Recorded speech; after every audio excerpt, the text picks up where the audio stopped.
Oh, all right. Everything. I hope so. Um, we'll just hope for the best. So both Bradley and Paulette are trauma recovery coaches.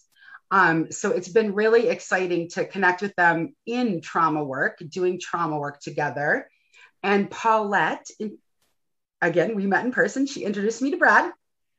And it has been such a joy to meet these two people, interact with these two people.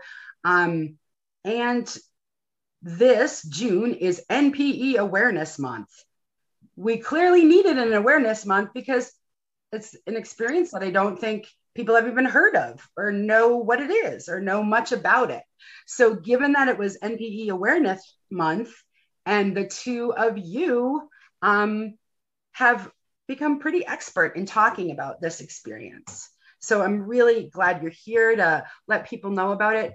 I'm thinking that it might be one of the first things that's intended to be educational and supportive. Maybe it's my hope that maybe therapists will watch, family members will watch, friends of impacted individuals will watch, and again, be able to have more kindness and empathy and understanding about the experience. Almost everything out there right now is, very sensationalized and high drama and quick snippets here and there of short stories. So we're hoping to do something different today. I got my slide up there. And again, welcome to Trauma Training Tuesday. Brad and Paulette are our presenters for today. And I'm doing the slide deck, and Brad will be on chat duty. So if a question, as much as he can, because he's a presenter too, but if questions come up or comments come up, please feel free to use the chat. And we also actually really appreciate when people introduce themselves in the chat. If you want to say anything about where you're coming from or where you work, that's a great place to do it. We do record it. It's available after. It'll probably be available on YouTube, maybe. We'll see how that all goes down. So Paulette is up first, and she, look at her, she's like giving Dr. Paulette Bethel has expertise in family systems theory, as well as the overlap and intersection of culture, right? She did a lot of work with third culture kids. That's when they're in the military, they're in a country that may or may not be their own country of origin, and they have these sort of overlapping cultural identities. And that sort of expertise fits really well in this experience. Brad has an MBA, is working on a PhD in depth psychology. How cool is that? And before that had worked as a firefighter, did a lot of teaching, right? He also has the mindfulness thing going on. He'll talk a little bit more about that, but just wanted to call attention to the blurbs about our presenters today. Both of them have their own websites that are linked there if you'd like to find out more about them or check out their work later. I'm going to just go through the first couple of slides and then hand it over. That's why Paula had that face. She's like, what do you mean you're handing it over to me?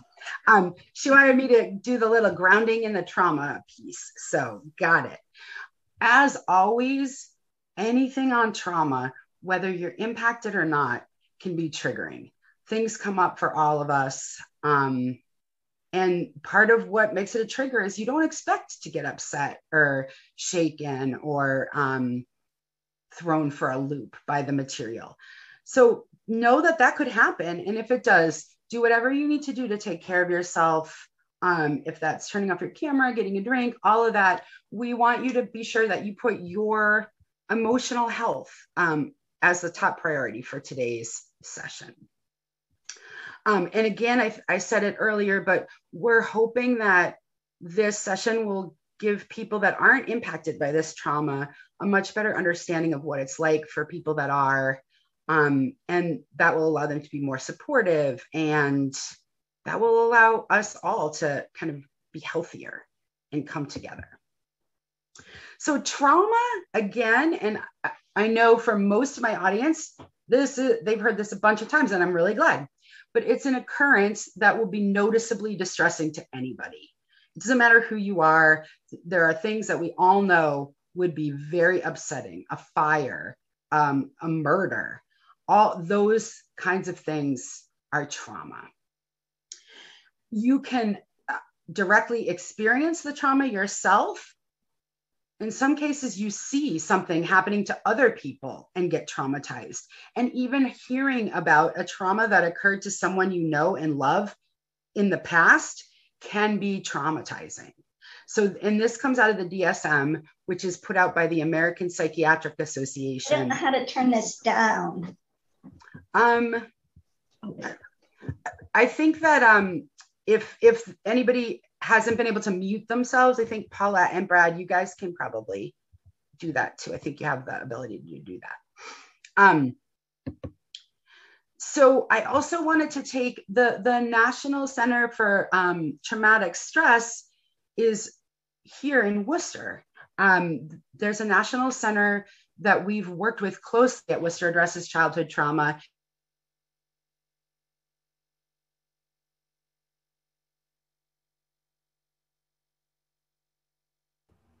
Your audio went out, Amy.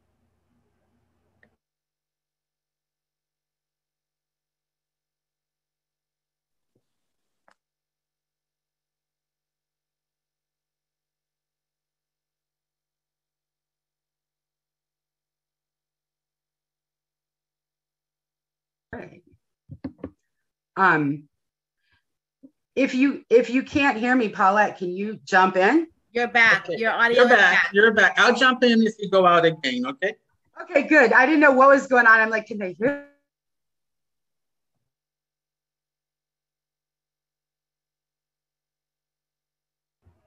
No audio again. Okay, Amy, you've gone out again. So basically, what we wanted to cover today is to just do a little background, basic core defining of trauma. Amy, jump back in when you get your audio back. And one of the core concepts. Tell if I have it or not is kind of part of the thing. Yeah, go ahead. Okay, that's good. Sorry. Traumatic experiences are inherently complex. There's a lot to it. There's a lot of layers. So don't expect to understand it right away. It takes years. People have been working whole career. It's big, it's thick, it's complex. It occurs in a broad context that includes things like your personality, how you deal with life, your experiences, your current circumstances. All of those things are going to kind of connect to how a trauma is experienced and processed. If something is sudden and unexpected, as we'll hear about in NPE Discovery, that it makes it much more likely to be traumatic. The person themselves usually perceive the experience as overwhelming and uncontrollable. It lands people feeling helpless, unsafe, out of control, and almost every trauma seems to come with some shame, not deserved, but just seems to be part of it. It often generates secondary life adversities, meaning the bad thing is just the first thing. Other things come after that. Life changes and distressing reminders, the triggers that are often there. People can exhibit a huge range of responses to trauma and loss. They don't always process it or understand it the way that we think they should or what we would do. They affect not only the individual, but they affect the broader family system and really all of society. Anyone in the person's life is going to be impacted. It's also important always to take into account culture and the culture that people are coming from, because it's very tightly woven into their experiences, their responses, their values, and of course, into their recovery. Any challenge to the social contract, meaning outside of the way we expect people to behave, including legal and ethical issues, are going to affect how traumatic it is and the person's response and recovery. NPEs, the experience, have always been, and this is the first time, though, in history that we have scientific proof. And this, some of the things that consistently we have heard come up for people are sort of feeling unloved, feeling different, feeling like they didn't fit in with their families. The idea of mirror envy, when you look in the mirror and you don't see the people in your family, you don't see something familiar. In cross-racial adoption, that concept comes out of that, when a kid may or may not share their parents' race, and that can be challenging. We can imagine that people's attachments are going to be impacted in this trauma. People were lied to by primary caregivers about their important issues. It's going to also impact sibling relationships. Their existence may be a trigger. They've been trained to not trust their own perceptions, medical issues, legal issues. Actually, I thought we were defining this before this slide, so hopefully that one's next. No, it's not. All right. So while you look for the definition slide, Amy, hopefully you'll find it. So in the, we're going to be talking specifically about NPE trauma, and it's used, has several terms that are being used currently. There's not an agreed upon one specific term. The most popular one now is NPE. Bradley, jump in at any time if you think of something that I should add to it. But in the title, Amy has the thing for misattributed parentage, and that's one that's primarily used as a legal term. And there's a group right now that's going through the process of changing some laws around misattributed parentage. That just means that the person that's documented on a birth certificate is not one of the parents, is not the biological parents. That's what misattributed paternity means. You also see NPE. Okay, so non-paternity event is another. Did I cover everything on misattributed? I think so. We landed with you pointing out that there is a good definition in Wikipedia. It talks about, and we know about Wikipedia, but it talks about all the circumstances that could lead to an NPE. Right. So there's some people use the term non-paternity event. You very often see that being used when it refers to adoptions and donor births. And then there's the term that I personally use is, and it's been endorsed by the NPE Fellowship, of which Bradley and myself are a part of, and it's called NPE, meaning not parent expected. And I'll talk a little bit more for why, when I go into my story a little bit, I'll talk about why that particular term really resonates with me. So Bradley, you want to talk a little bit about the percentages of people in terms of NPE events? Yeah, and I think Amy's going to cover that here in the slide when she defines it. I just kind of want to throw in that the information that we just covered over the last couple of minutes shows how complex this situation is. It's not a new phenomenon, as Amy pointed out, but it is new to us. It's the science is catching up with what has always happened in humanity. But before it was secretive, it was kept quiet. People managed their own business, and that's not the case anymore. Now we have the at-home DNA tests that are just, for lack of a better description, blowing the lid off this whole thing. And now we're just trying to sort this all out. So that's why we have the different terms that we're trying to sort this out. This is the early stages of this phenomena of trying to bring it all together and include people with a misattributed parentage, adoptees, donor conceived. There's so many different categories that fall into here. So we're trying to organize it. recognize that as best we can as we get new information becomes available. Beautiful. Thank you. Yeah. So again, to sort of just talk about the ways that this definition could apply to them, it could basically what has happened for people is they found out from commercial DNA testing that they are not biologically related to the people that they had been told they were biologically related to. And that can happen for any number of reasons. It happens in donor conception. If people have heard of Dani Shapiro and read her book, I think it's still her most recent book, Inheritance, talks about her own discovery that she was donor conceived.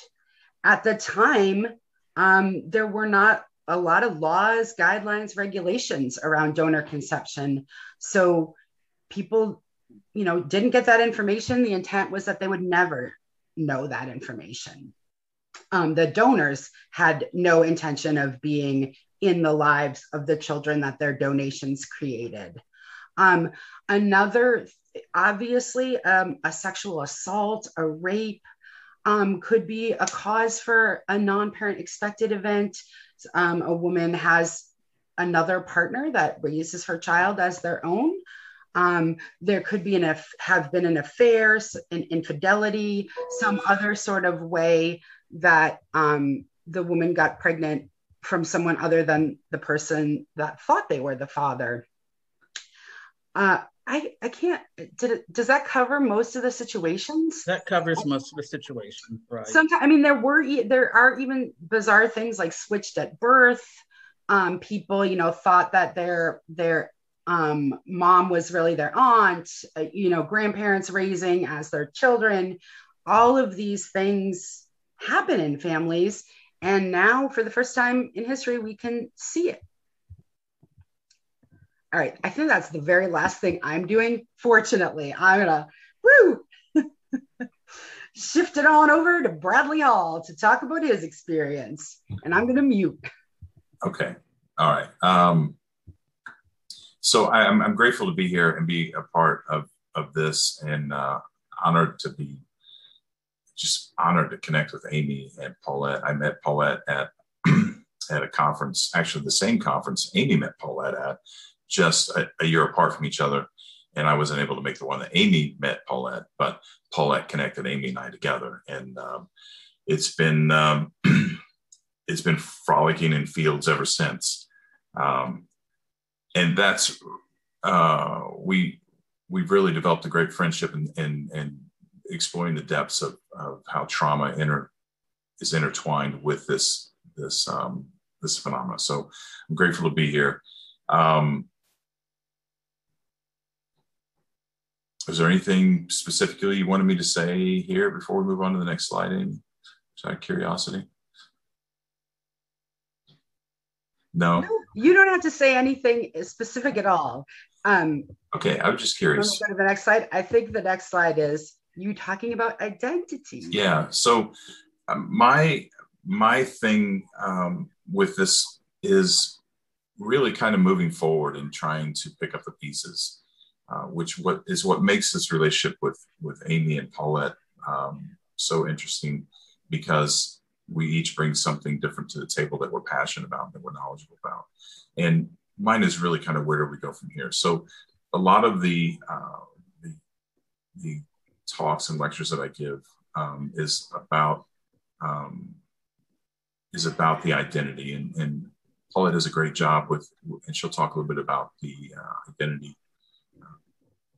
disruption here in a moment. But so the identity comes from the Latin word idem, which is same.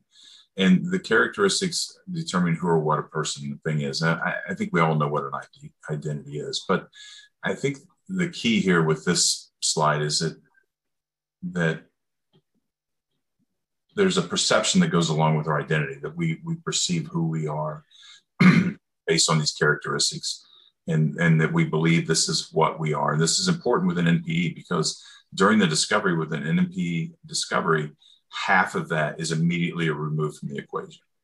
And suddenly what we thought we were isn't what we now think we are. There's a lot more to that with the identity reconstruction, the identity reconciliation. But for the most part, suddenly, most NPEs suddenly, oh my gosh, I'm not who I thought I was. And it has a tremendously traumatic effect with that. Okay. And I love this slide. I threw this in Saturday at a presentation. Really, my thing with identity is that we choose our identity unwittingly as we're growing up. We adopt characteristics from our caregivers and our teachers and our fellow students in school and people that make an impression on us.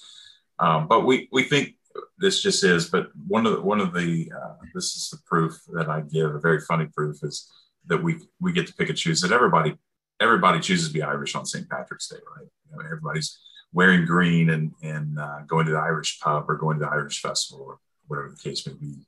And then the next, when I was looking for this slide for the Irish, everybody's Irish on St. Patrick's Day, I found this other one that I just couldn't help but laugh, that everyone's Irish on St. Patrick's Day except for the Italians. Apparently, they're still Italian, so it just cracked me up. What happens with the identity with an NPE is that we come to a crossroads, and the first initial shock that we have when this happens is one of victimization for obvious reasons. Obviously, we've had someone has not been forthright. In some cases, we flat out been lied to. That's predominantly the case, but it's not always the case. Sometimes it's to protect someone for various reasons. There's a lot of different variables that play into this, but we still feel the victimized. This is something that happened to us. We had no control over, and all those feelings that come along with it. But at some point, we come to a crossroads, whether we want to remain in that state of victimization and feel all the pain and all the negative emotions that come with that being victimized, or are we ready to move beyond that and begin the healing process and try to change our perception and move forward and move away from it? And I think this is true with any traumatic event. It just happens to me that we're here talking about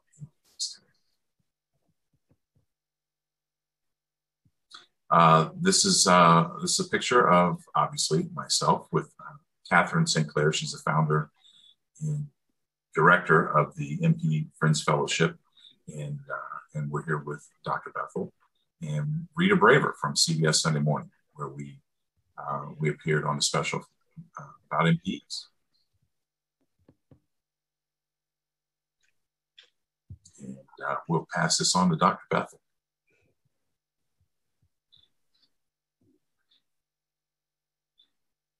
So anybody that knows me knows that I'm a storyteller. So I'm going to start my part of the presentation by telling you a little bit about my story. And so can you go back, Amy? I'm not there yet. So I'm just going to tell my story. So in terms of the NPE experience, I'll share a little bit about how I found out about my story. And Bradley, I would love it if you felt comfortable about sharing a little bit of yours after I share mine. Yeah, I'd be glad to. Okay, right. So, and there are some overlaps between me and Bradley's story, and then there are lots of nuanced differences in our story. So I think that's also important that this is not a monolithic event. Different people come to it with different stories. So anyhow, my story began on June 10th, 3 years ago. I had been like the family genealogist, like a lot of us, like Bradley has been. And I'd been told stories from my mother about my genealogical background. I knew that I was strongly multiracial, but there were times in which she would say, I don't know for sure, but the old people said X, Y, Z about our background on her side. And so when the commercial DNA test came out, I finally decided to take the test because I wanted to see if I could, through the results, verify some of the stories that she had told in terms of our historical, racial, and cultural background. And in my story, we're going to talk about why an event like this really is a trauma. And you'll hear us talk about the discovery.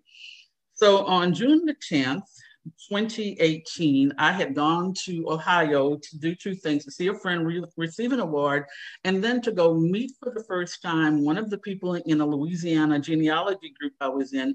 We had known each other online for 10 years, but we had never actually met face to face. And so I was headed to her home with my good friend and her husband driving me there. And I got an email that said, "Your ancestry DNA results are in." I was really excited because I couldn't wait to find out my story. I'm going to back up a little bit. I had a cousin who had taken the test, and she'd called me a few weeks before I got my results because she had gotten her results, and she was really excited about her discoveries, about her background when it came to our common ancestry. And that became really critical to what happened to me that day. So in her excitement, she shared with me that her DNA results had disclosed that she was 33% indigenous, and that she had ordered a test for whom I believed to be my biological father, and was going to be administering the test to him. And excitedly, I said, "When you get the results, can you please send them to me?" So I opened up my test results in excitement. Go back again. Opened up my test results in excitement. And there were a couple of things that I noticed almost immediately. One was up in the upper right-hand corner at the time on the Ancestry DNA test, it had the percentage of indigenous or Native American ancestry, and mine said 0. And I'm looking at that saying, that can't be 0. My first cousin just told me hers was 33%. And I'm thinking, well, maybe I'm 20%, 15%, 17%, but 0, that cannot be. And then my eyes glanced over to the map that had all of these circles. I think at the time it was about 17 circles for different countries where I had shown ancestry matches. But what I noticed was there was no circle to Mexico. There was no circle to Central America anywhere. And I think it was in that moment when glancing at both things, I started getting this really sinking feeling in the pit of my stomach.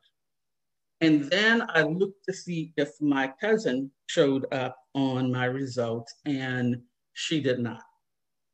And then I saw names that I did not recognize. And I have to tell you, in that moment, sitting in the backseat of that car, Amy shared, I have an Air Force background. The metaphor I use it as it felt like a bomb was slowly ticking and readying for explosion when it hit me that 50% of my identity had been blown to bits. And so when Amy talked about the definitions of trauma, it took me a moment to realize that I was in the midst of a very complex traumatic event that had all of the pieces that go with both Amy's definitions and the slide that Bradley showed with all of the signs going different ways. There was confusion, I was disoriented, I felt overwhelmed, I could barely talk. I could barely even cry because, like in a lot of trauma situations, I was frozen. You hear people talk about flight, fright, or freeze. I definitely froze in that moment. So fast forward, I'm now in the midst of a very complex, complicated trauma. Not only has my fraternity changed, part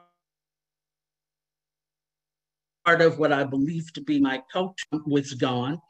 And so my whole sense of who I was or who I believed that I was be at my very core of my foundation was shaken.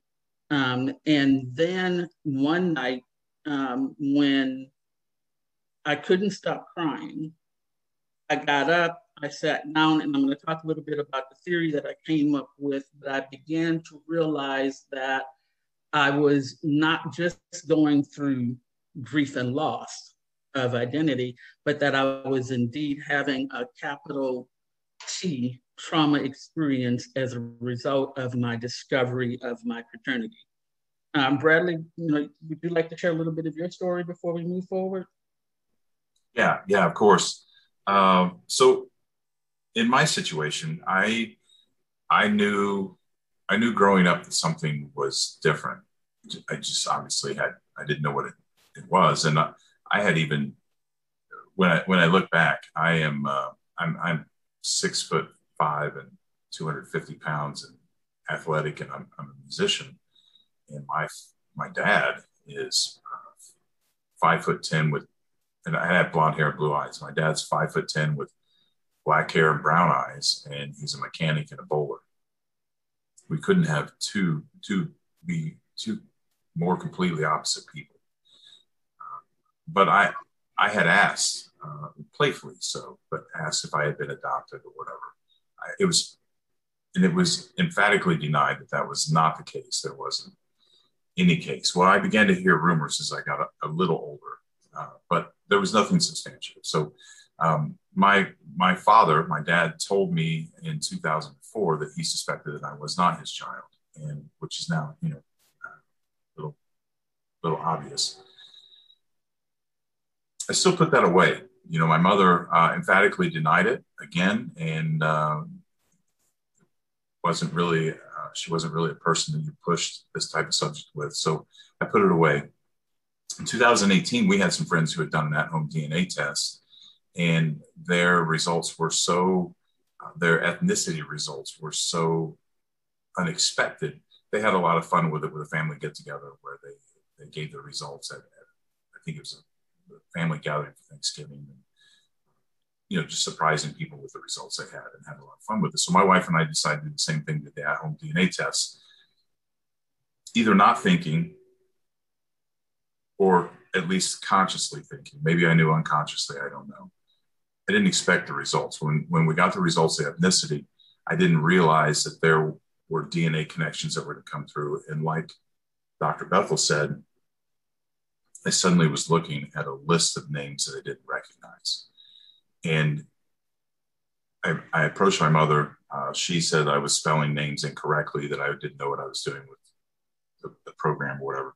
When I called my dad, the words out of his mouth were, and I quote, "I'm not surprised." Ironically, in that moment, I began to actually cry on the phone with my dad, and I apologized to him, which from a traumatic standpoint speaks volumes. That I played no part in any of this. For lack of a better word, I was the victim of what had happened, and I was making the apologies. And that's become pretty important point of events in this string of events. So again, I put it away. We see what we want to see, and I didn't have time to deal with it. I was busy, and I just put it away. It wasn't a big deal. So about 6 months later, I finally decided I'm going to figure this out once and for all. And I began researching, and I actually ended up staying up all night long, and literally all night long. I did not go to sleep. My wife woke up, and I know she just had a look on her face like, what in the world was going on?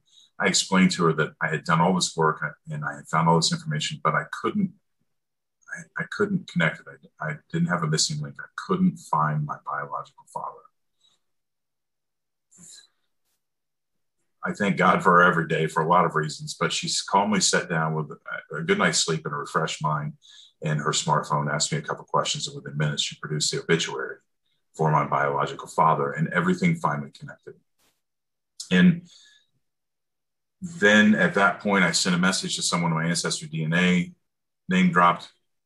She immediately opened up all that. She everything's private. She opened it up to me. She communicated with me, began to verify some information.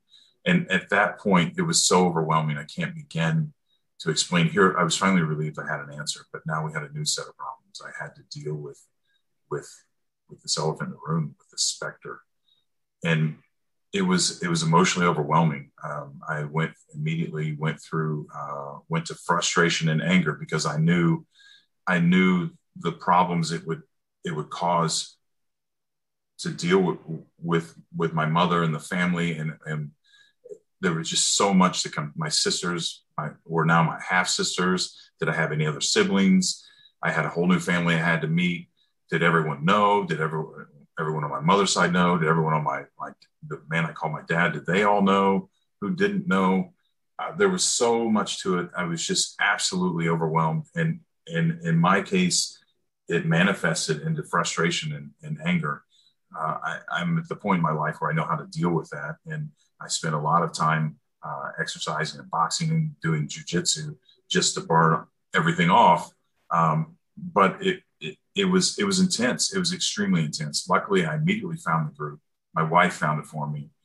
She read a newspaper article, and which ironically was in a newspaper. That's actually a funny story. I don't usually tell. We don't get the newspaper for obvious reasons because it's 2021. We get everything on our phones. For some reason, there was a newspaper in our driveway, and my wife went out and picked it up, and there was a blurb in the newspaper about the NPE group on Facebook, and I joined the group, and then immediately had fellowship, which at that point was 1,000 people, which is now over 8,000 people. And the fellowship, just having so many people that I knew understood and reading their stories and then sharing my story and getting the feedback and the camaraderie to help me feel like I wasn't alone had a tremendous impact on my recovery and my healing. Wow, thanks, Bradley. And in my case, just kind of piggybacking on Bradley's story, I had absolutely no idea. Part of it is my parents had divorced when I was very young. My mother remarried, and I was raised by my stepfather that I refer to now as my heart father.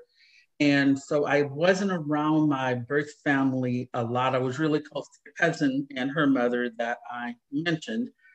But for me, that confusion that was in Bradley's story, the overwhelming, anger didn't come immediately because I was so shocked. Like I said, I was frozen. I was confused about what I was finding out. And I think it was 6 months before I realized that I had not looked at my face in the mirror from the moment of my discovery until that 6 months later when I finally allowed myself to look in the mirror. By this time, I still had not figured out who my birth father was.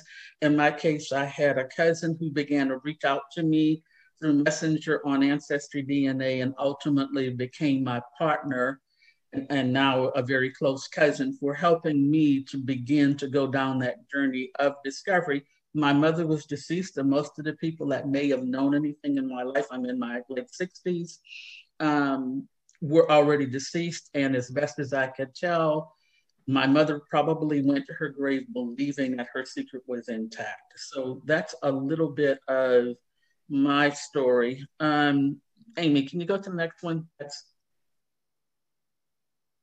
And you skip that one too. Okay. Why don't I just go on and can you, that one's, go to the slide that talks about the identity disruption. And then we'll come back to, okay, so let's go back to identity a little bit. The two slides, the first one. Okay, so earlier Amy alluded to identity, and for the NPE experience, for the NPE discovery, there's lots of impact that comes with this as in traumas where Amy did a really good job of mentioning. But one of the biggest pieces is that loss of identity or that change in identity. And for some of us, it can be racial, it can be religious, it can be culturally, just any numbers of layers that may be impacted. But in identity therapy, it's a collection of attributes that define how we see ourselves and largely is concerned with the question of who am I? So one of the biggest things for me personally was that notion of I thought that I was of one background and then found out that I was not that background. And so then it's the piece of having difficulty looking myself in the mirror. I think Bradley, mentioned earlier, the piece about you see what you want to see. So when I looked in the mirror, I would see someone who was half Latina.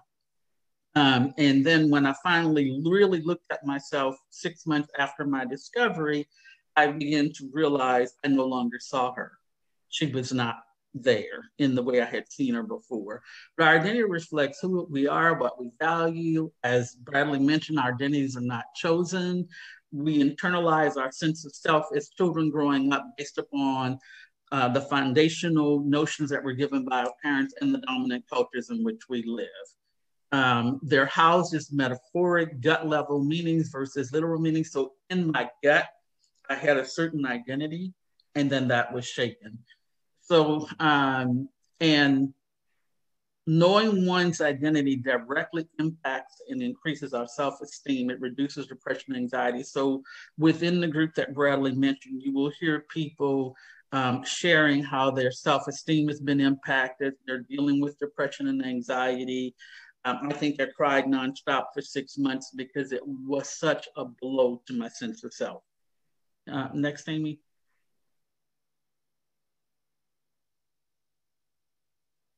So basically, Amy already covered this a lot, so I'm not going to go into that one, other than that identity is that lens through which we construct meaning about our lives and have cognition about who it is that we are. It gives us agency over our lives.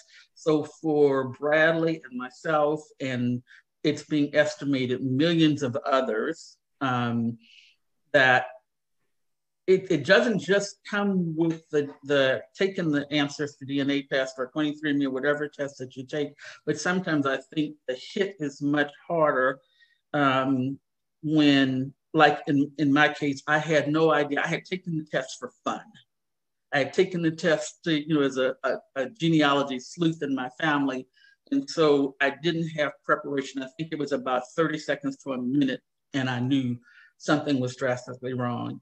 Bradley, I hope you don't mind me sharing, but I remember when you shared with me that you would think that getting those results would not have impacted you as much as it did because you had already been given warnings, yet seeing those results really brought it home in very painful, traumatic, grief and loss kinds of ways. And so, but I do think there's something to that sudden as opposed to like hearing the rumors and over time, and maybe having a DNA test confirm it. Yeah, I think, and I think this. I think the point with that is that in both instances, whether when you found out immediately with no warning, and even though I had warning, now we were both forced to address it. Right. There was no rationalization, there was no suppression, there was no distraction. Here was front and center, and it's time to deal with it. Exactly, Bradley. The next slide, Amy. Okay, so this is briefly just another definition that I really like about for identity. It's defined as totality of oneself and how we construe ourselves, and one's ethnic identity is defined as a part of the totality. Bradley talked about his ethnic identity changing, and in my case, I had ethnicity changes also.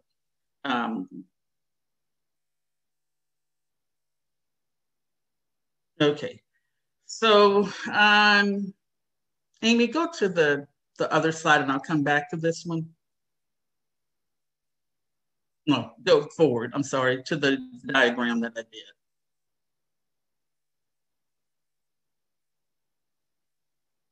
Nope. The trauma model. That's what I'm wanting to go to. That should be towards the... Anyhow, while Amy's trying to find the trauma model, I shared that one night I just couldn't stop crying. Like Bradley, I had a spouse that was trying to be as supportive as he could with me. And there we go. Trying to be as supportive as he possibly could in supporting me. There were areas where he'd also taken the DNA test, and his DNA test confirmed that he was exactly who he thought he was. And so there he was trying to be as supportive as he could, but not having a similar experience to me. But one night I just couldn't stop crying. I didn't want to disturb him anymore. So I got up and went to my office and I sat down. And I started looking at a trauma model that had been done by a colleague of mine and Bradley's, Bobby Parrish, on where she had done a trauma response model.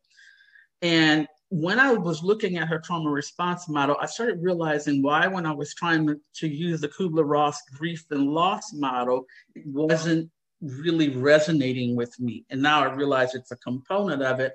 But it was that night that I started realizing this is a no kidding capital T trauma event because of what has happened. So I sat there and I took her model and I began to reframe it for the NPE experience. And then the next day contacted her and had her help me go through the model to make sure I had all of the pieces that I wanted. And I still consider this a work in progress as we're learning things. But what I ended up coming up with was trying to make sense of my own experience, right? So I started with an identity disruption just kind of came to me as I was sitting there, because I realized my sense of who I was just was no longer. The disruption to my identity was profound. And recognizing that when I first discovered it, I was definitely in shock. By the time I was making this model, I was big time in the chaos and confusion. I didn't know what the story was. I didn't know who my other parent was. What we refer to as birth certificate father was still living at the time. I tried to see if he knew anything or had any suspicions, and it turns out that not really. There was an incident that when I was born about my identity, and my mother had told me the story. My cousin repeated the story to me, and her version and my mother's version almost matched identically. So at that point, the story was true, but my mother still did not reveal that my paternity was not what she had led me to believe or what I believed it to be. So I was in chaos, confusion. Go back. I'm sorry. So at that point, when I was doing this model, I realized that I was very big time in chaos and confusion. And then I started thinking about, where do I want to go to? From here, I had begun to work with a coach around this traumatic discovery. And one of the things that he had mentioned to me was saying, as traumatic as this is, you also have an opportunity, and Bradley's going to talk about this more, you also have an opportunity to choose the changes you want to make and keep the pieces that you love and embrace, and don't own the pieces that you are no longer useful for you. And so that became this place of hope for me. To think about the fact that I can move through this, I can continue to grow. And at the same time, because I am a therapist by background and a certified trauma coach, which I was just starting when this happened, which is really ironic, is I had named my company in about April of 2018, Discoveries Coaching, having no idea I was going to have this shocking discovery. And then I'd also signed up to become a trauma recovery coach, and had started that training maybe in May. So this whole idea, this hope, this notion that if I continue to work, that I can get to a place of recovery and reconciliation, and at the same time accepting that this is not a linear process, that it can move backwards and forwards depending upon whether or not there's new trauma triggers, I think that Amy mentioned earlier. And then moving on to looking forward to this stage, which I can say I'm in this reclamation and reintegration of self and this new normal about how I see myself. And then moving on to advocacy, I had a really strong desire and urge to help other people go through this process. And then when Bradley and I met at a conference, we both recognized and shared how we really did want to help other people who were going through this very traumatic experience. And in our cases, initially, we didn't have a place to go. That's why I think doing this training is really important, is because as Bradley mentioned, my siblings were struggling and having difficulty. they say, you know, you don't know. Sometimes when you go through things, you'll find out who your real friends are. I had friends that I think because they didn't understand it or they didn't know what to say, they just walked away from my life. They really felt like I should not air my family's dirty linen, and a whole range of reactions, both within my discovered family as well as my family that I grew up with, friends and extended family. So at times it was a very lonely experience until I ended up discovering the fellowship and found out that I'm not alone in this. There are lots of people. As Bradley mentioned, I think the group was about 1,000 when I joined, and we now have over 8,000 people in our group, and there's some other groups that have sprung up. And estimate that there are about anywhere from, was it 2% to 12%, Bradley? Yeah.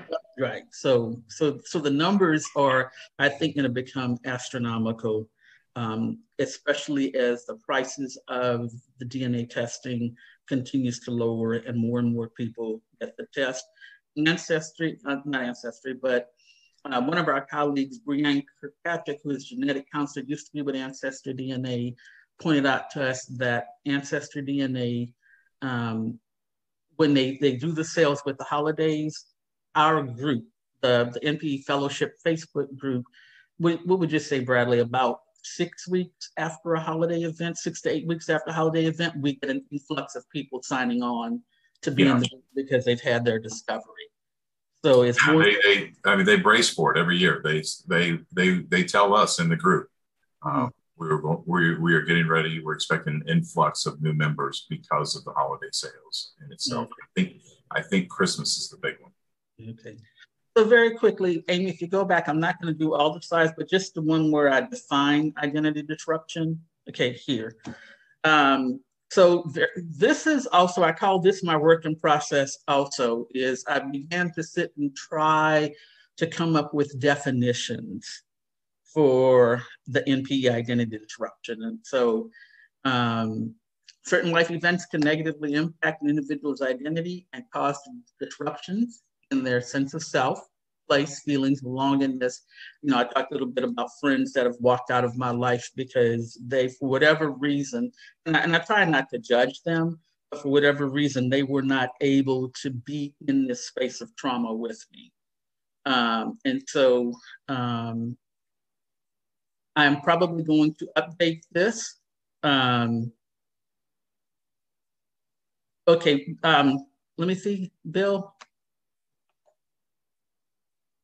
Being an American and more than likely an ancestor of slaves and other have no idea beyond forging. Absolutely. And that was part of the complexity for me, Bill, is being of African American descent. And Bradley's heard me tell this story. Up until my NPE discovery, I knew that I was a descendant of slaves, but there were no stories of rape in my family story on my mother's side.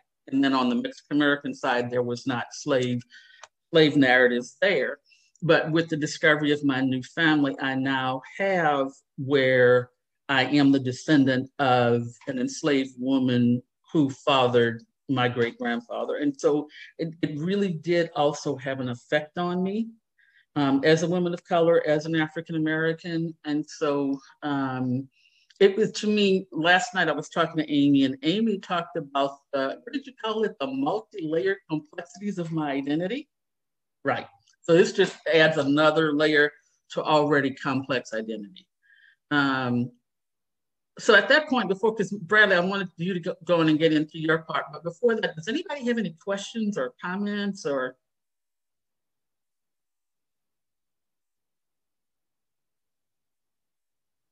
Okay. Oh. Gotta do that unmute thing. Okay. I mean, for me personally, it's my daughter that had to find out when she was 18 because I couldn't track her father down. So it was always questioned, but it was only with him one time. So it was kind of like, I didn't really think so, but I knew it was possible. So the first thing I told her was we were going to check to see how much Native American she had in her, because she didn't know that there was a chance that there was somebody else. Turns out her father's 100% Micmac. And we did find out he was her biological father. And then as soon as I got the results, I had to suck it up and tell her.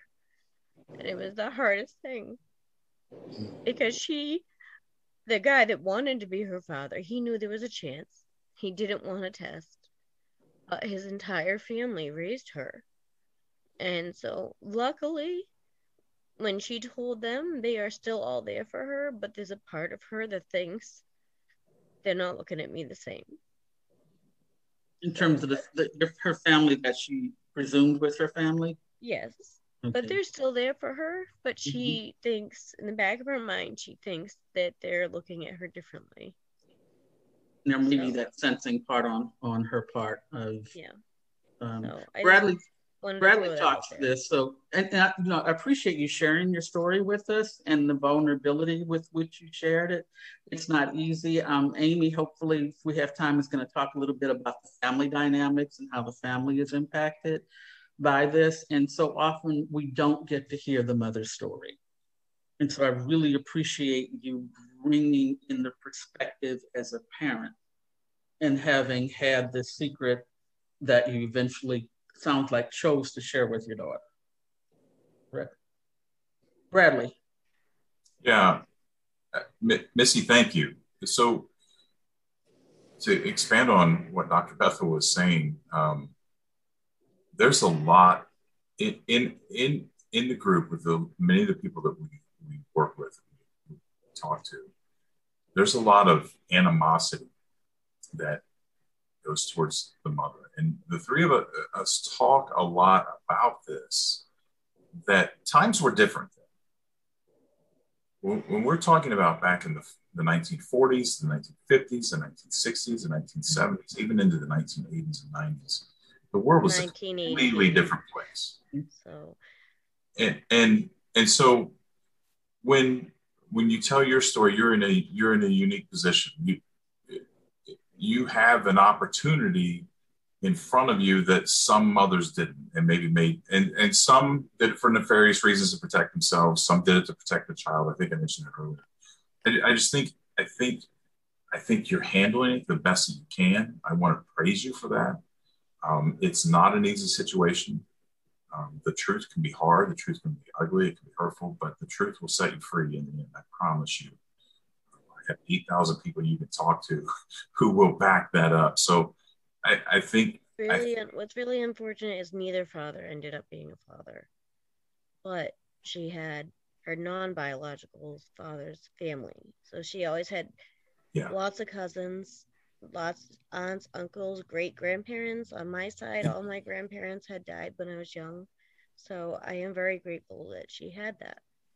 And even though the father wasn't around, she still had that, which she wouldn't have with the biological family.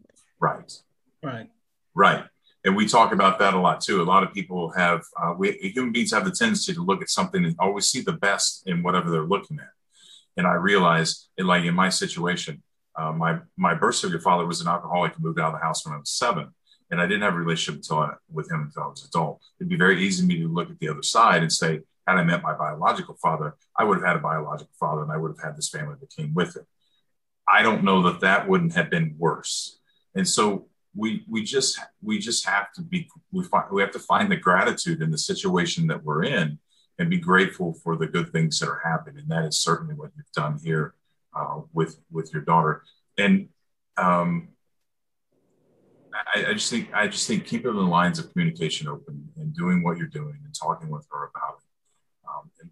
And she's going to have to work through this. And that's part of being a parent, is watching your kids struggle through things that you can't help, you can't control, even if you had played a part in it happening. That's kind of part of it. So thank you for your vulnerability, and just keep doing what you're doing, which is doing the best you can with what you have. And as long as you have the integrity behind that, you can't go wrong. Right. Thank you, Missy. Okay. John? Mr. Moyer. Yes. Oh, hi. Thank you, all of you, for your talk. When Amy was going over the characteristic, something clicked really well for me. You know, and Paulette, when you were going over the trauma model, I was not shocked when I heard this information. I had known my mother was an NPE, but I didn't know what it was called. You know, I grew up in that situation. And then later on, 2 years ago, I found out that I was an NPE. But as a child, I was very confused. I had a lot of trouble around learning how to read and write. And I had no idea where that was coming from. I had no other issues. I didn't know where that was coming from. And when I hear this now, I'm thinking, well, of course, this is all this stuff going on in the background in my life. And that's why I was feeling so depressed. And that's why I became a therapist. And, you know, this is all just, you know, when I first understood what the NPE experience was like, this was all kind of crystallizing for me. So it wasn't really a shock. So the model was a little bit different for me. I got the sense of clarity and validation. Oh, I get it now, right? Now I see how this works, right? So, you know, I specialize in treating traumatized children, Okay. you know, and that didn't come from out of the blue, right? Right. I didn't know why. I just identified with that. Mm-hmm. I didn't know where that was coming from. So my identity was already disrupted when I came out of the womb, right? Yep. And then I had to go to therapy to sort that out. I didn't know what that was about. So I got a really good therapist, and that helped me to see that this is something I would probably like to do. I got a degree in something totally different because I thought that was what I should do, right? I got a degree in journalism and advertising, right? And then it didn't make sense to me. I said, why am I doing? I don't get that. So I had to search all my life to kind of, where do I need to, what's meaningful to me? And when I went to therapy, I started to realize, well, this means more to me. So I got involved in mental health, right? My mother was an alcoholic. Like I said, we knew that she had a strange situation when we were kids. My dad was 30 years older than her. Okay. What dad is 30 years older than them? Their mom, right? So what happened there? So I had to do all this research. When I did the ancestry test and confirmed that I was not my PCS son, I knew I hit something, right? I knew I hit something. And then I researched her family and what she went through. And she was raised by her grandmother. She did not know her mother. She did not know her father. She knew of her mother. Her mother had mental health issues and she was having babies. And my great grandmother was helping to raise her, right? So, you know, you hear the situation now these days in the opioid crisis that grandparents are raising the children. That was happening in the 40s or the late 30s for my mom, right? So she was experiencing that. And that, now that we have this information, I understand her now. She was narcissistic. She was angry. She was a very difficult person to be around. And I was always looking for this connection with her, to love her. She never had it. So that's the saying that Bradley repeats that I come up with all the time. That makes sense to me, that I was going to the hardware store to get a loaf of bread. It was never there. It was just never there. And I really, it just crystallized for me when you know I got into the NPE group and you guys started putting all this stuff together. And so I really appreciate you really making this much more clear. And because of all this, I'm writing this all out and doing a memoir, and I'm still working on it. But thank you so much for your work, and I hope to continue to be involved in this group. Thanks so much for letting me share with you guys. John, thanks so much for your sharing. Actually, I love that when you said I came from the womb disrupted. I was resonating with that. Of course, I didn't realize that at the time. And also, mine really was shocked. But when Bradley and I appeared on the show, the CBS, right, Bradley? Yeah. One of the questions that Rita asked us towards the end of the interview, and it was 6 of us, I think, being interviewed that day, her very last question to all of us was, did we have any regret about taking the DNA test, and would we do it again? And without even looking at each other, all of us resoundingly said, absolutely, we would do it again. And it's that clarity that you talk about. I think it's no accident I became a therapist. In my case, I didn't know, but there were little things in my life and experiences with my mother that just kind of didn't make sense. Yeah. And now when they come to me, I go, oh, is that what that was about? Because that didn't make any sense to me. You know, it's kind of like, and it's interesting because it all got stored back there somewhere. But in the context of the situation at the time, it was just confusing. You know, like, you know, what's going on with my mother today? And so I realized now a lot of those confusing incidents were probably her own challenges. You know, Bradley mentioned earlier about whether or not they're protecting us or protect themselves. In my mother's case, I think it was a little bit of both, right? That she was both protecting me. Do I wish she had the courage that Missy talked about to be able to have said to me, listen, there's something that you need to know, right? I mean, she had her reasons for not telling me, and she's not here to explain it to me. But I do, but I also recognize she was also, you know, this was the 50s. She was 16 years old when she conceived me, right? So, but thank you for sharing that. Any other questions, comments, feedback? And then we'll go on to, I think I'll skip over the rest of the identity destruction stuff and then go into where Bradley starts talking about the healing from this big T trauma. And Bradley, if you can weave in a little bit of the family system stuff as you're talking, I think that would help condense it. I did want to just, you know, speak to both of the people that just spoke about the idea of generational trauma, right? That the adults in our lives are having their own traumas and issues. And when they're not, when they don't have access to good help, to good mental health treatment, when they don't even know they might want or need mental health treatment, they really just can't help but pass on some of this stuff to their kids.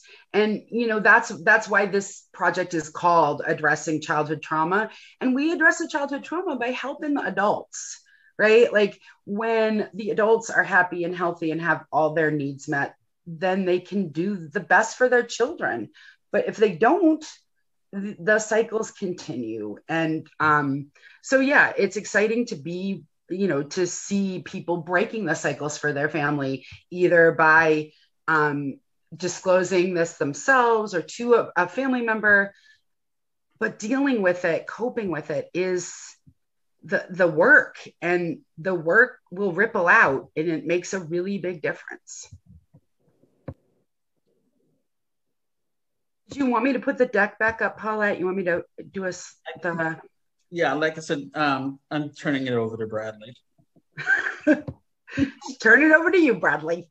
Yeah, and just on the back end of what you said, Amy, and this correlates with both what Missy said and John both said. It's why I love the Maya Angelou quote that I said on Saturday. We do the best we can until we know better, and when we know better, we do better. And I think that applies across the board for all of us, everyone, including our parents. There's so much more information about mental health and self-care. It's a thing that didn't used to be a thing.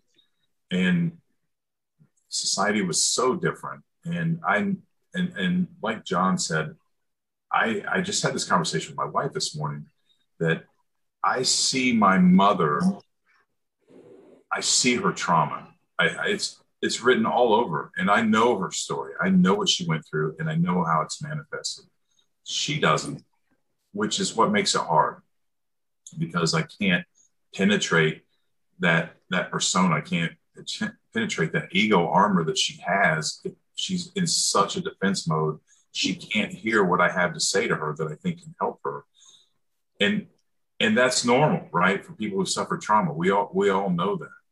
And it helps in the healing process when you can look at people and see why they're acting the way they are, why they did the things they did. And my mother flat out lied. but there were a lot of reasons why she flat out lied. And the problem there is that we make mistakes, and then when we cover them up, we compound the mistakes, and the little lie becomes a big lie at that point. And that's exactly what happened in my situation. Now the argument becomes, is she so heavily invested she can't back out of the lie, which I think to illustrate that against Missy's situation, what she talked about, she had a fork in the road and she made the decision to be honest. And I can't commend that enough. Honesty is hard. Sometimes it sucks. There's no other way to describe that. But doing the right thing, you can't ever go wrong with doing the right thing. And I think in our situation, a lot of us can speak to that. But John, again, thank you for bringing up the point of everybody's dealing with something, and we're all at different levels and at different points in the journey. We do well to always keep that in mind when we're trying to process this stuff. Okay. I think, okay. Go back one. There we go. Okay, so the segment that I really work on is the reconciliation, and what happens with the reconciliation. I mean, the reconciliation, the word means again, we know that, repeat, reconciliation, that kind of thing.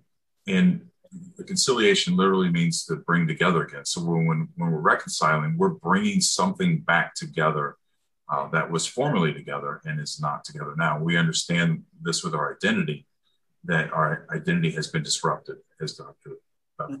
pointed out. And Bradley, can I just kind of jump in there to ask about your definition of the reconciliation?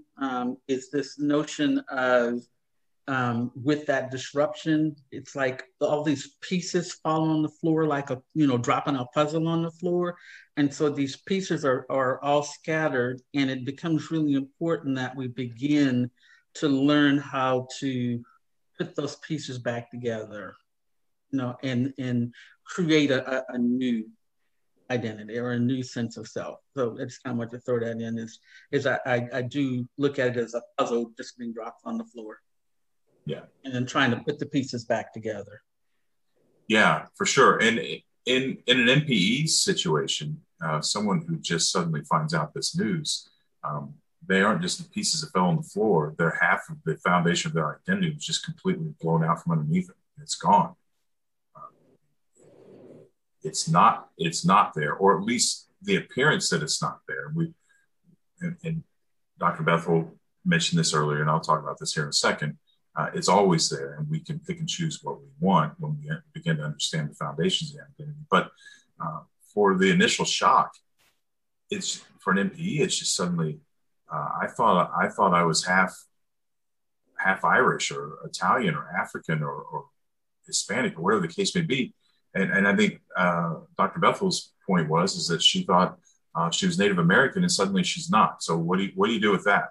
You think you're something, and now it's gone. So it's just the foundation that we're built upon is just completely ripped apart, ripped away from us. Go ahead, Amy.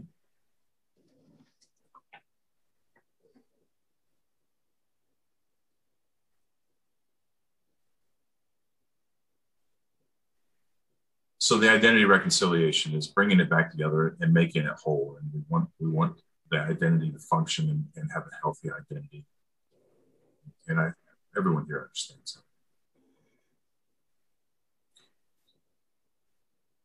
One of the things about NPEs I've discovered, and this is not just NPEs, this is so much of this intercorrelates with just basic trauma and what we've all gone through, is this sense of pleasing other people. And with NPEs, a lot of us are stuck in a situation where there's so many other people involved that we're forced with decisions of who to talk about it with, who to tell the secret, who not to share the secret, how's it going to affect them. And it can be keeping your mother's secret for the sake of protecting your mother. It could be keeping the secret from the person that is your birth certificate father, the person that raised you, because you don't want them to, because there was an affair and they didn't know, and they think biologically belong to them. You don't want to hurt them because of their age or whatever the case may be. There's so many different variables in here that people get stuck in this putting other people before them, which is not always a bad thing. I don't want to give that notion at all, but I think one of the variables that's often neglected is our happiness and our needs and what serves us best. And so I'm a big proponent of, you do what you need to do. You tell who you need to tell. You don't tell who you need to tell. You keep your secret. You come out, so to speak. But the important thing is that you factor in what is best for you into the equation before you make the decision. That's key. And one of the quotes that I always give, and I've said this quote for 15 years before I even knew my NPE status, but it's not our job to make other people happy. It is solely our job to make ourselves happy. And then we share that joy with other people. And if we get the two confused, in the end, no one is happy. And there's never a truer statement. I'll argue this to the end. If we're giving and giving and giving to someone, they're not appreciative. Then when we can't give anymore, they're not appreciative. They're not happy. We're not happy because we're giving and giving. We're overextending ourselves. I would think many of the people on this call today are here because they serve other people, and that's what they enjoy doing, and they love giving. And we've seen, especially in 2020 with the pandemic, with the compassion fatigue and the burnout from people who do help people, this quote should ring true more than ever. We have to take care of ourselves and make sure that we put ourselves. Yeah. You have to put your oxygen mask on. Because something you said made me think of this. Years and years and years ago, I went to Worcester Community Connections Coalition, and I did a group they called it was Parenting Journey. And the whole point of it was learning to take the negative from our childhoods and not bring it into our parenting, but take the positives. And like the way you just said that kind of reminded me of that. So I just think that that's important, no matter what the situation is, to try to bring in the positive, leave the negative behind. Yeah, absolutely. Absolutely. Bradley, piggybacking on what you were just sharing, I'm not sure how many helping professionals, mental health professionals are on the call today, but part of the reason that Bradley and I, with Amy encouraging us to come out and tell our story, is so often we hear about people who go to therapists who don't understand this experience. So often we hear people who are in pain because they've been told nothing has changed. And I am here to tell you, even though it's 50% of your identity, honestly, everything has changed. And I think somebody put a comment in the chat that, you don't even know what the puzzle picture is supposed to look like anymore. And so, you begin to have to work around things like the reconciliation. But for any helping professionals that are on this call that are not NPs, there is a huge need for people who do understand this phenomenon, who do have the capacity to be able to sit and hear the story and hear the trauma that exists for those of us that have gone through this.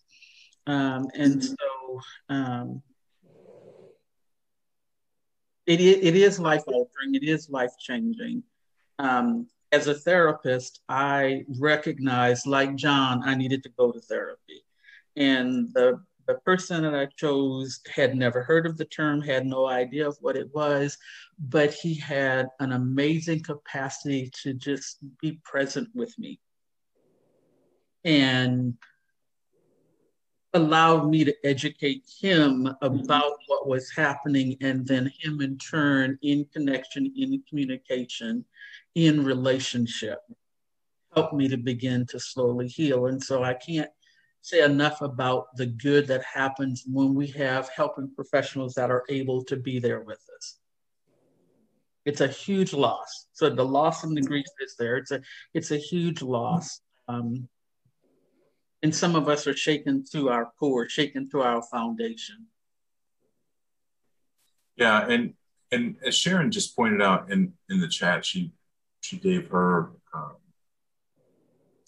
she mentioned that her sister has distanced herself because she wants her to be over it. She doesn't want to deal with it. It's traumatic. And people run from pain. I mean, that we're hedonistic by nature. We want to feel good and we don't want to feel bad. And trauma is traumatic and it hurts. And so people will insulate themselves. They will do what they need to do to isolate themselves from it. And I mean, this isn't to absolve anyone or to blame anyone.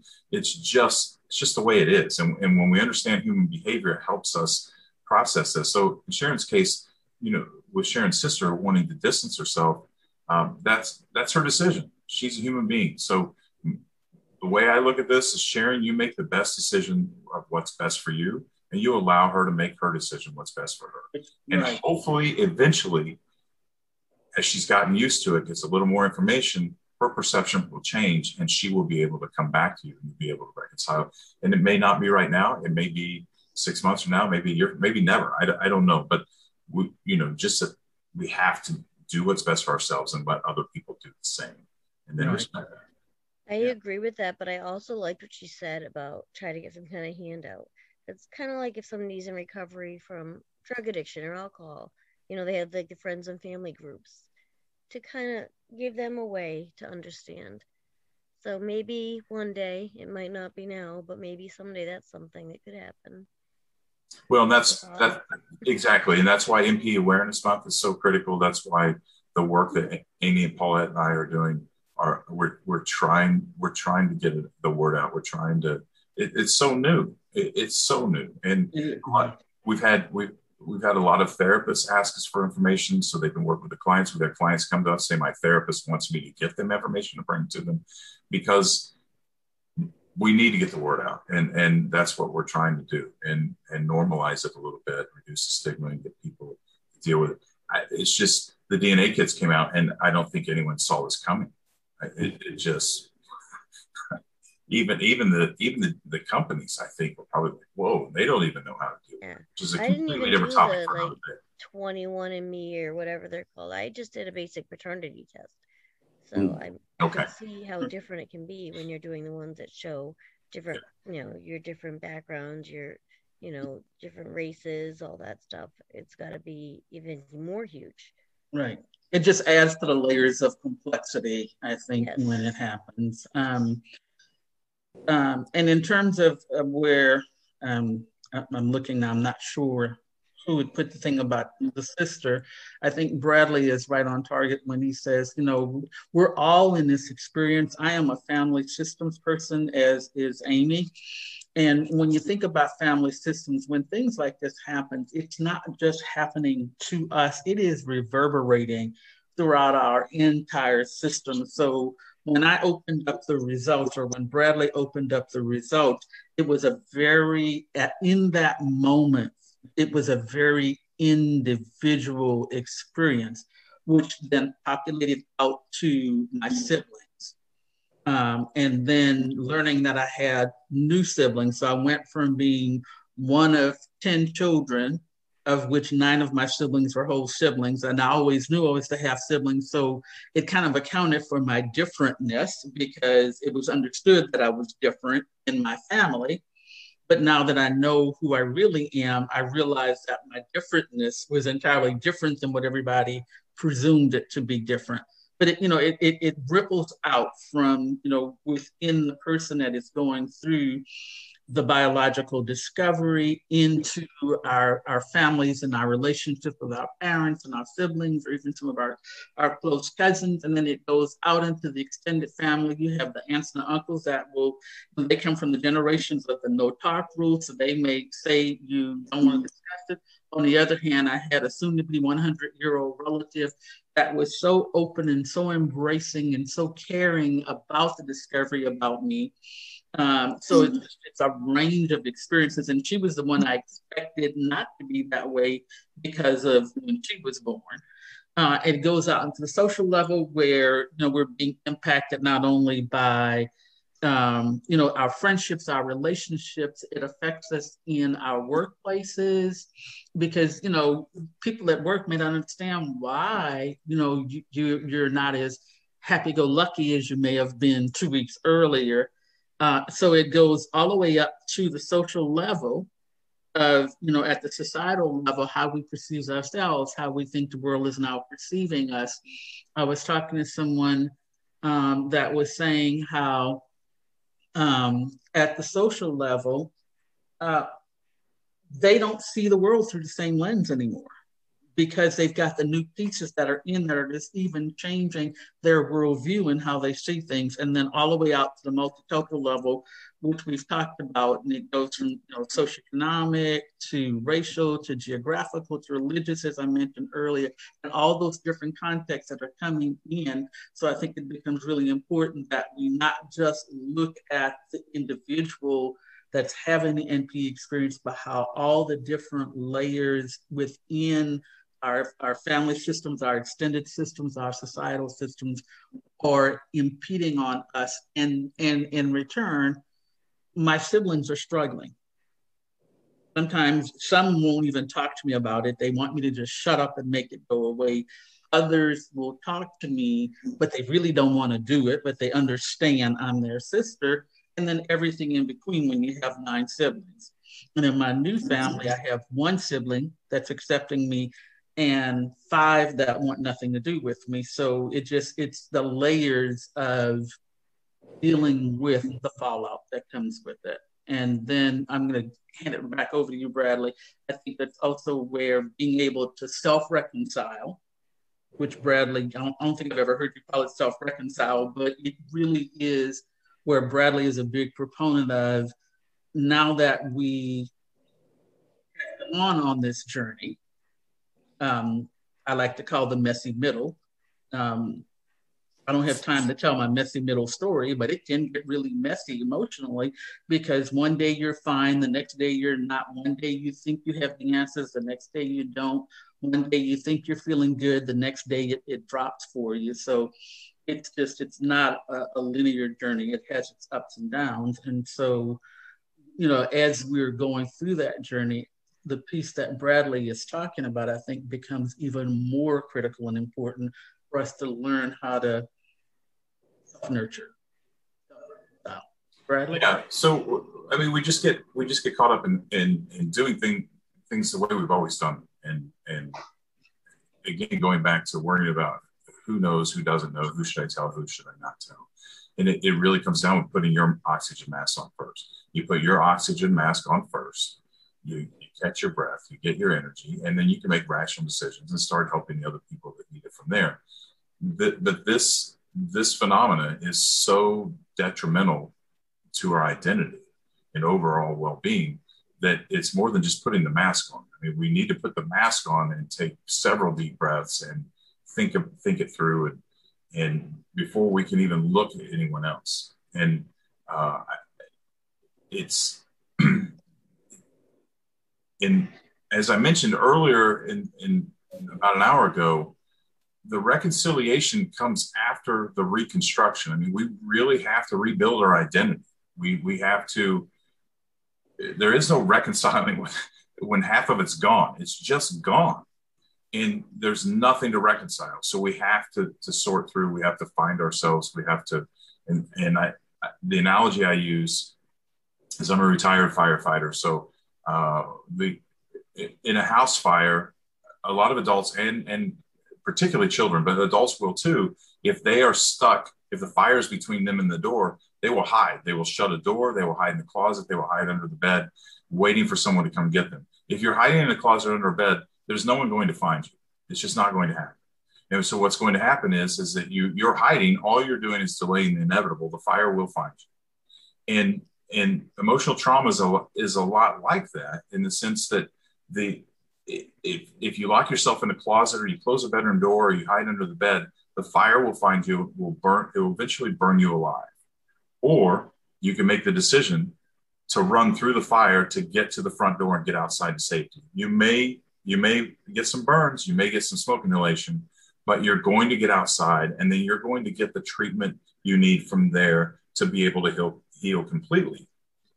And this situation is a lot like that. So we have to really do some soul searching, do some digging, really think about things, and change our perception.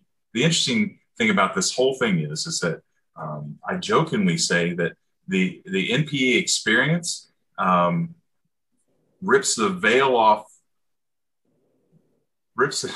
illusion off so much to the point that people spend their whole decades and thousands of dollars in therapy just trying to get to that point where they can see things differently. And we don't get a choice. It's just right there in front of us. You don't have a choice. Things are different. And so that's a blessing in and of itself. And one of the things that I recommend to people is to start to pick and choose, right? We adopted our identity. We see it with children where they put their daddy's hat on, or they walk like their father, their mother. They one of the examples I use is a baby picking up a cell phone. The baby isn't born with the ability to know what a cell phone does, but they'll sure. My granddaughter's 18 months old, and she walks around holding up her cell phone to her head all the time. So we adopted our identity by modeling and mimicking the people around us our entire lives. So in a sense, we ended up creating our identity once. And now we can do it again, but we're armed with the truth. We're armed, so we can pick and choose what we like. We can keep the things. If you thought you're Italian and now you're not Italian, but you like to cook Italian food because you got your grandmother's recipes, then keep cooking Italian food. I don't care. You pick and choose what you want. That's what being an adult is about. We get to adopt the behaviors that we want and create who we want to be. And I think people don't understand just how much power we have to make ourselves happy and to steer our lives in the direction we want, because we're kind of stuck in this victim mentality. We're just reacting. There's so much that goes on in the modern world where around so many people, we just react and react. And we have to stop and take the time and go inward and start building to be more proactive, to become who we want to become and empower ourselves to do that. And once we do that, then we can begin to look at the other people in our family that's affected. I know when I first, I don't know how long I was into this situation before one day it hit me. Holy crap, my sisters are my half sisters, and I don't know how they're dealing with that. One day it just hit me. I haven't asked them. I haven't thought about how it's affecting them at all. But I had to. I had to take care of myself. I had to make sure I was okay. And then once I was okay, I was like, oh no, I need to check on them and make sure they're okay. It's kind of part of the process of how that works. But we have to take care of ourselves and move away from that victim mentality. Sticking in it, it's terrible that it happens to NPEs. It's terrible, and we didn't ask for it. It's a complete victimization. We had played no part in it. But we have to own it. It's our responsibility. We have to take ownership of that and move forward. Or we're just stuck in the victim mentality of, oh, woe is me, this happened to me. And there's never any happiness in that. You may be able to go to an amusement park one day or watch a movie that you like and feel better temporarily, but it's always going to come back and get you if we don't deal with the elephant in the room. Pressure behind it. Paulette, you're on mute. John, you had your hand up. Yeah, thank you so much. Dr. Bethel, when you were talking about the multi-layers of this family, the dynamics and the family system, right? In the family systems. Yeah, I've studied a lot of family systems theory and to get to the reconciliation part that Bradley was talking about, for me personally, most of that family stuff seemed to be gone. And so I had to get very creative in trying to sort that out for myself. And one of the things that helped me is to do the family research, because of under family systems theories, there's evidence there that something was wrong. And as I look back in the family history, that in the historical record, I could see it. I could find it. I could, just by the census data, just by the birth certificates and death certificates and what was on there, I was able to put together and reconcile my family that had been long dead.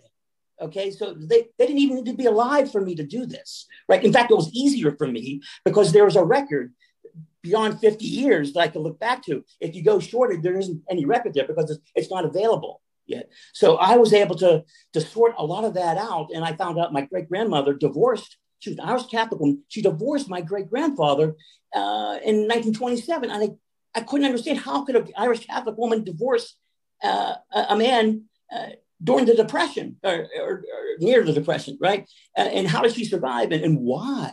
And then I found, and I looked through newspaper articles, and I found a newspaper article that my great-grandfather had a baby abandoned in his car. And I couldn't believe, I said, what is this? How does this abandoned baby find its way, as a little girl, into my great-grandfather's car? And then they get a divorce 2 years later. What's going on there?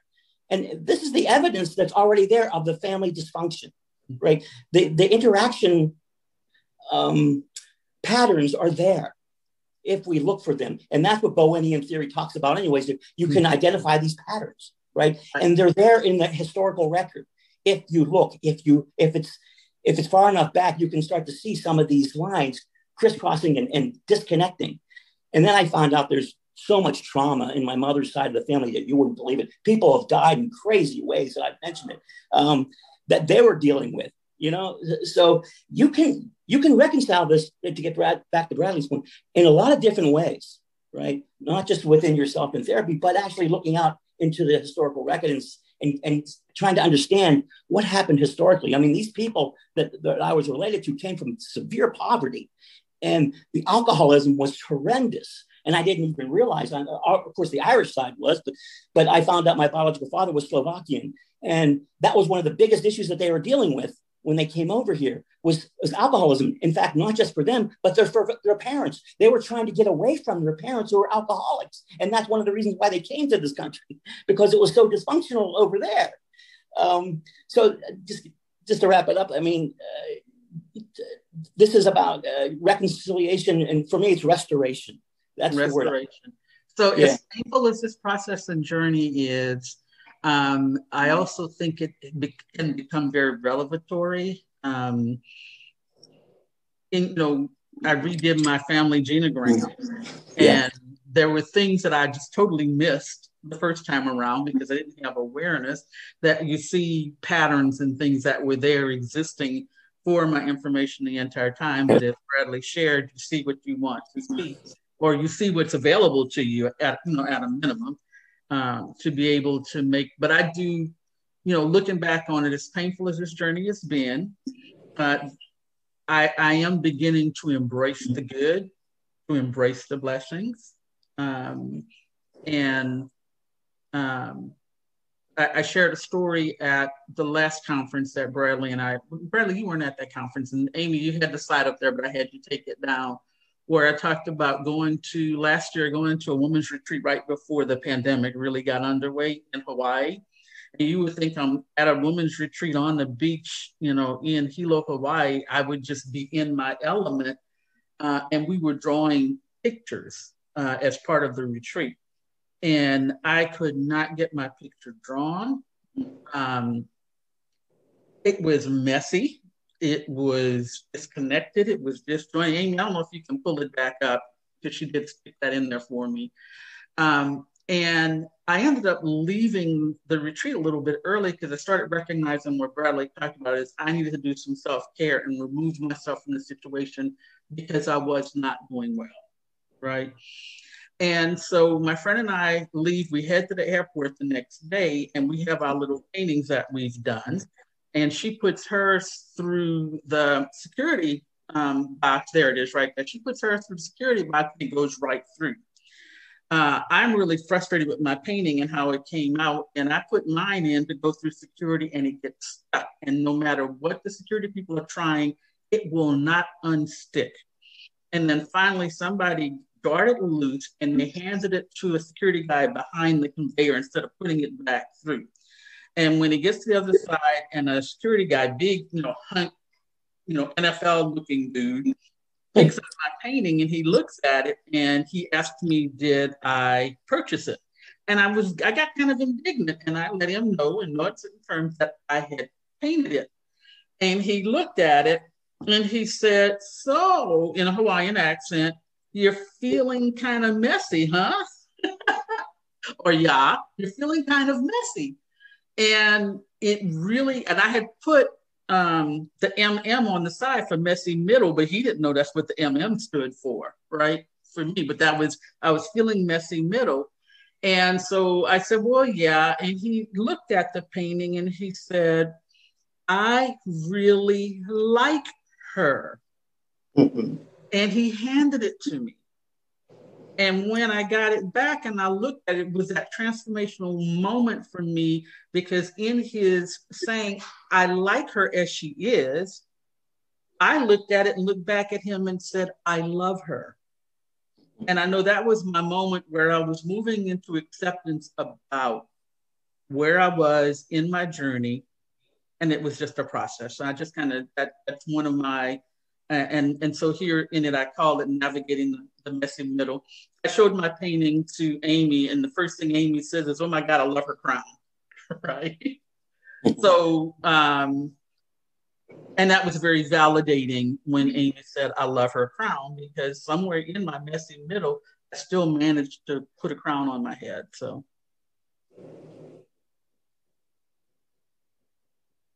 I love that story.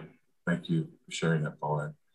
And John, you made a great point that one of the things when we have more time, and I think I talked about this Saturday, last Saturday, is part of that reconciliation is discovering who you are, and in your case, getting answers.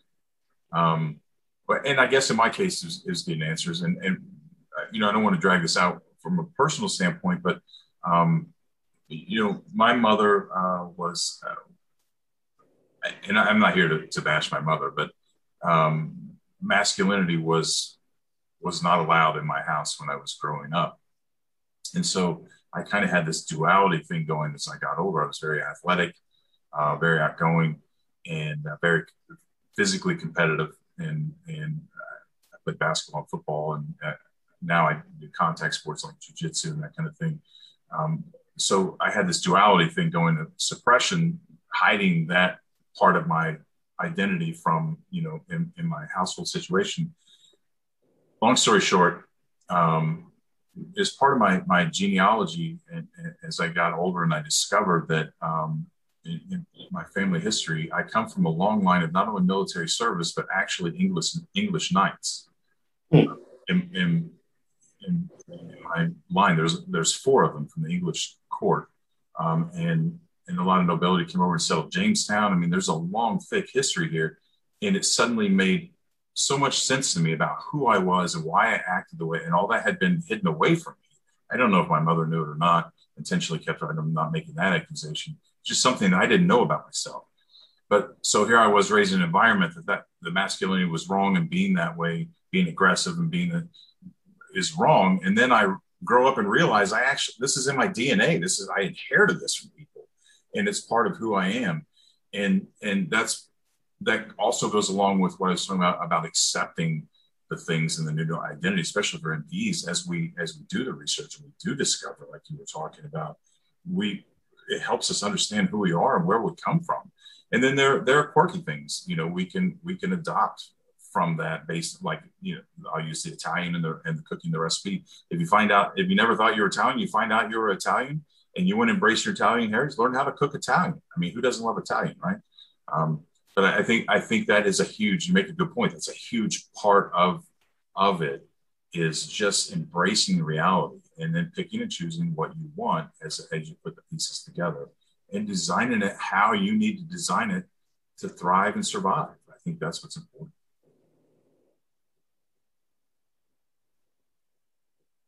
Back over to you, Amy. That was beautiful.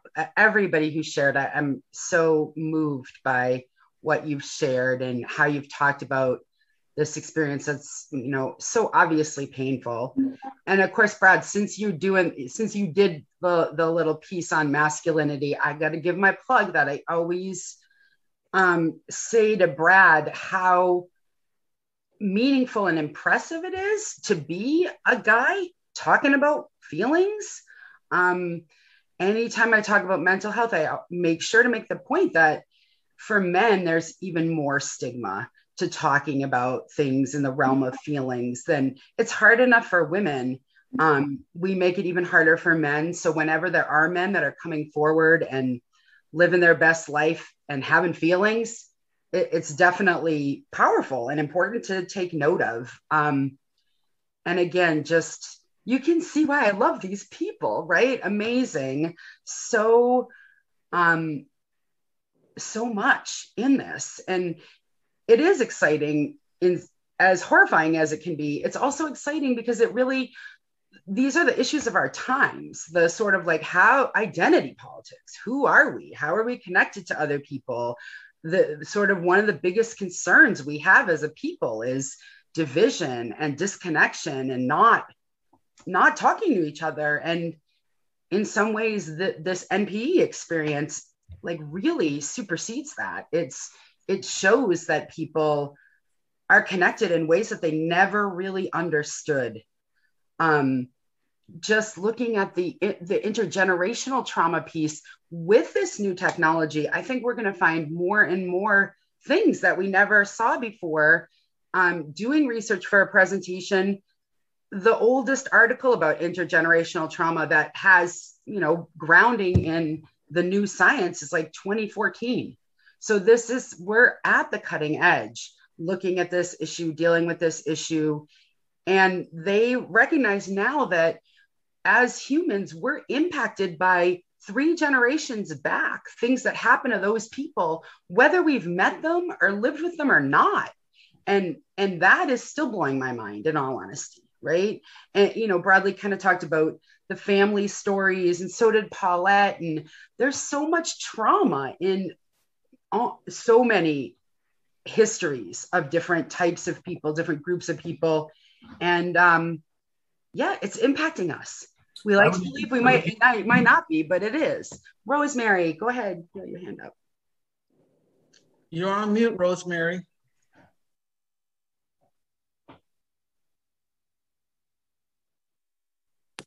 I'm on mute. Oh, I just picked up at the end of it. I can relate, see where the fears that the women had in my background, my grandmother and her grandmother, really affected the babies even before they were born, with submission.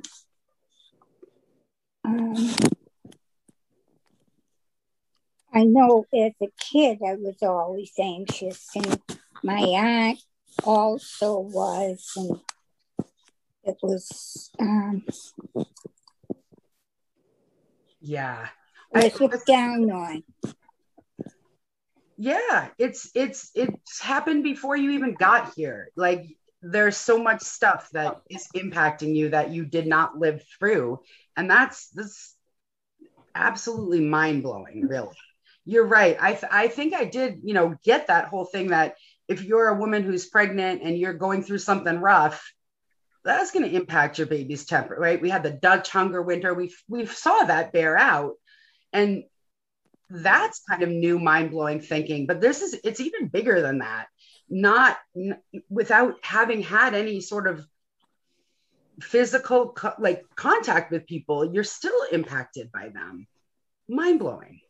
Yeah, and I would venture to say that the 3 generations that's probably what's quantifiable. If people we've never met 3 generations up can affect us, then it's probably come all the way down the tree. But it just becomes diluted. The more we have, like 2,000 great grandparents at the 10th degree or whatever it is. Right. So now it's 1/2000 rather than 1/8 is my point. But there's no doubt that it's still there to some degree. We just can't measure it. We can't quantify it. Yeah. The effect different religions had on people too. Absolutely. That's part of that greater system too. Brenda, you're on mute. Okay. So this is interesting. I found out my mom was an NPE. She has no idea. Through the 23andMe, I started getting contacts from people who were on her stepfather's side. Okay, she thinks it's her stepfather, when actually it turns out to be I'm connected to them. So my mom does not know that she's an NPE. I don't think I'm going to say anything to her. It's not a secret to me, you know. And I had a sister in the process of all this who said, it is what it is, get over it. Those great words that we love to all hear. And just a week ago, her daughter, I feel a little guilty because of my DNA reveal.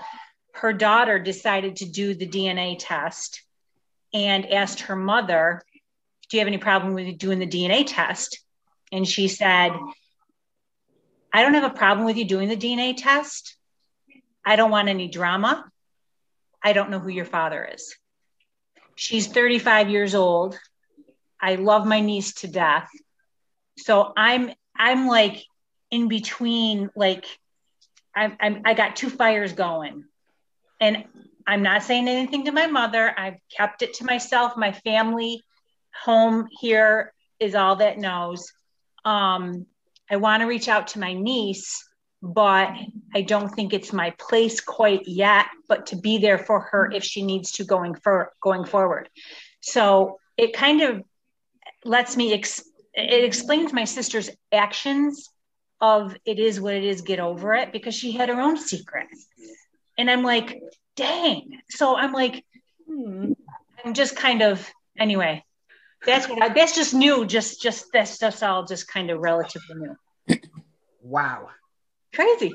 So Brenda, you have to excuse me. Are you an NPE? Yes. Okay. So if I may here, the first thing, if you've ever heard me speak, is you need to do what's best for you.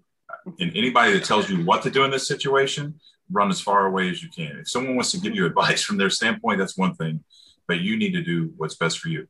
My nephew was an NPE, and I knew that prior to my discovery. And when I went through what I went through, I made the decision to tell him because I couldn't, personally for me, I couldn't. Now he's younger, not much younger, but younger, and no one was going to tell him. It's a little different situation. Yeah. But I felt compelled to share with you that I sympathize with your plight here, with your situation. It's tough. And in my situation, my nephew is like a son to me because his first good father wasn't exactly fitting that role, and he was always with my sons. And he actually lived with me for a few years. So there's a little different dynamic in the relationship. But I can tell you that sharing that news with him made our bond even stronger. For the obvious reasons that being in the group makes our bonds strong, because we're going through something that no one else can even fathom. Even people who are educated on the subject still can't quite grasp the gravity of it. And so it has changed my relationship with him in a way that I thought it was already strong, and now it's less superficial, even deeper. The kind of thing where we can sit next to each other for 30 minutes without even saying anything to each other, just because we're comfortable. You know what I'm talking about? It increase that bond. I don't know if that's something that would apply to your situation, would happen in your situation. I just felt compelled to kind of share my story so you can maybe think about some facets that you hadn't thought of. But again, I always say you need to do what you think is best for your situation. And I think in the long run, I mean, I'm still going to sit and ponder on it and really feel my heart out. But I'm going to give her time to see if she does take the DNA test. And I did send some links out on my Facebook page, which I know she saw. So I'm reaching out, but silently reaching out. So but I know me, and I probably will reach out in a couple months if I don't hear from her, just I don't know what will happen, but I'll take it day at a time, you know? So, because I just think she has a right to know if she is, you know, because her dad, or supposedly her dad, passed away. And my sister told her that somebody else was her dad. I don't know why. Because small lies become big lies. I mean, yeah. But everybody knew everybody knew it wasn't her dad. She was just calling daddy's your dad because she was a baby. But anyway, but thank you for your advice. Thank you for listening. And I'll let you know what happens in the long run. She may join this group sometime. I don't know. Yeah, I appreciate you sharing. Please let us know. Okay. Good luck.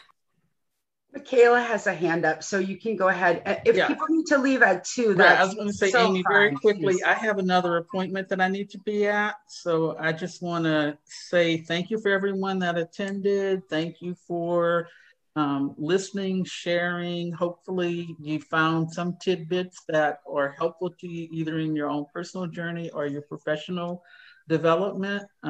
It's been my pleasure to be here, and thanks, Amy, for inviting me. Bradley, I'll see you later today. Paulette, thank you so much. Thanks, Dr. Paulette. Thank you. See you later today, Bradley. Yes, ma'am. Okay. Hi, can you hear me? We can. We're so glad you're here. Hi. I'm never sure whether I can be heard or not. So just on the issues that have just been spoken about with regards to what else we discover along the way, I actually found out that my nan was NPE, which none of the family seemed to be aware of. She had a half sister and a half brother. But my nan died she had dementia, but she died of complications arising from diabetes. So just on that, about the medical issues alone, that's going to come on down through the families as well, and have its impact. So at the end of the day, I think, you know, if people are not willing to be honest and truthful, somebody has to, because that's got to be taken into consideration just for that reason alone. And it's so hard because it gets so complicated, and so scary as well. But yeah, it's just got to be raised, because medical professionals need to be aware before it gets to the stage where it's too far along. You know, nip it in the bud before it gets to its worst point. That's just what I wanted to say. Yeah. Thanks for sharing, Michaela. The interesting thing, I have an interesting story about that. I found out that my biological father passed away from esophageal cancer 3 days after I was diagnosed with Barrett syndrome, which is pre-esophageal cancer. And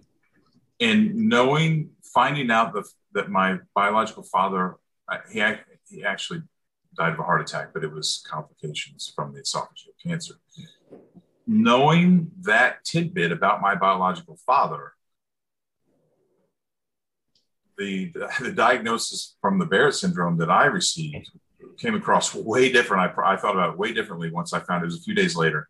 At first, I was like, I have somebody called Barrett syndrome, whatever. But when I found that out about my father, it changed everything. And I changed eating habits and took it way differently. I know there are a lot more complicated and more severe stories and examples we can think of, but it resonated with me when you said that I wouldn't have taken it near as seriously if I didn't know the family history, and had I not discovered this, I would have never known that. Yeah, absolutely. And it's, you know, it's both sides of the family too. There's things on the other side of my family, and on my paternal father's side of my family, he died of bowel cancer. So that's something for sure that I'm going to be telling my GP about. Yes. You know, you want to avoid these things if you possibly can. So, yeah. It's a good reminder that we have just only scratched the surface of this issue. There's so many, there's legal issues, medical issues, family dynamics issues, and we really just looked at sort of the individual impact of this. And I know many people in the audience are impacted by this issue. And I hope for those of you that aren't, that it helped you really understand how big this is. And that if you're not impacted by this now, hang on. Like this is going to change so much about how we do things, how we think about things, how we think about our lives as being connected to much bigger pictures than we see right now. Great point. Thanks, everybody. Thank you so much. We so appreciate that people care enough to show up for this and keep on coming and talking it through and doing all the work. It's so rewarding and gratifying to see people here, and super grateful. Thanks for having me. Always a pleasure. We'll get the link to the recording out, so all your new sisters and aunts, and if they want to understand what this is like for you, you can give them the link. Thank you all so much. Thank you. Take care, everybody. Bye.